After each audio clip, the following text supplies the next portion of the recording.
సంతానానికి అరిష్టాన్ని కలిగిస్తే ఈ యొక్క గుమ్మడికాయ దీపము, సంతానానికి ఇబ్బంది కలిగించేటటువంటి ఈ యొక్క గుమ్మడికాయ బలి దీపాలు నేను మరలా మీకు విన్నవించుకుంటున్నాను. ఎట్టి పరిస్థితుల్లో కూడా గుమ్మడికాయ బలి దీపాలు మాత్రం వెలిగించరాదు.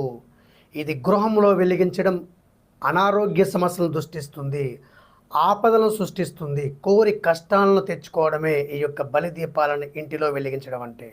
ఈ బలి దీపాలను ఇంటిలోనే కాదు, ఎక్కడా కూడా వెలిగించకూడదు. ఇది పూర్తిగా అనారోగ్య వాతావరణాన్ని సృష్టిస్తుంది.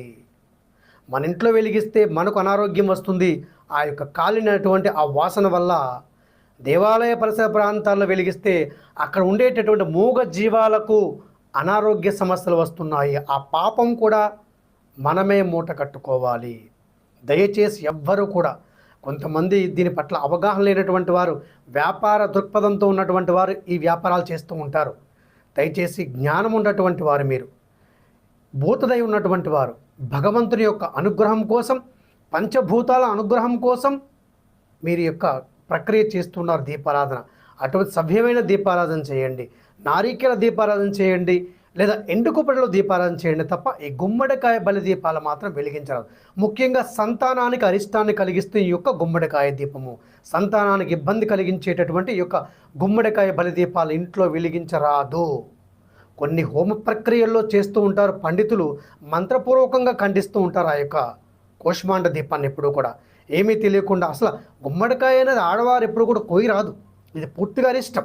గుమ్మడికాయను బద్దలు కొట్టాలి ఎప్పుడైనా సరే. ఈ యొక్క విషయాన్ని పూర్తిగా అర్థం చేసుకోండి, అందరికీ తెలియచేయండి. పాపం తెలియక చాలామంది ఇతరులు చెప్పినటువంటి ఆ గుమ్మడికాయ అమ్మేటటువంటి వ్యాపారస్తుల యొక్క మాయమాటలు నమ్మి చేస్తూ ఉంటారు.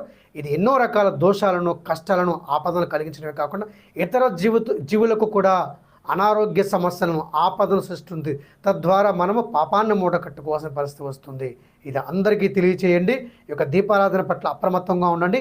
ఎక్కడా కూడా గుమ్మడికాయ దీపాలు వెలిగించరాదు, వెలిగించకూడదు.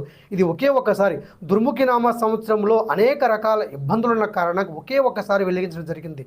దాన్ని కొంతమంది వ్యాపార ధోరణితో ఉన్నటువంటి వారు దాన్ని వ్యాపారం చేసేసారు. అర్థం చేసుకోండి, అది ఒక్కసారి మాత్రమే కొన్ని ప్రత్యేకమైనటువంటి క్రియల వల్ల, ప్రత్యేకమైనటువంటి మంత్రపూర్వక విధి విధానం చేత చేయబడింది తప్ప అది ఈ విధమైనటువంటి గుమ్మడికాయ కూష్మాండ బలి దీపాలు మాత్రం వెలిగించరాదు.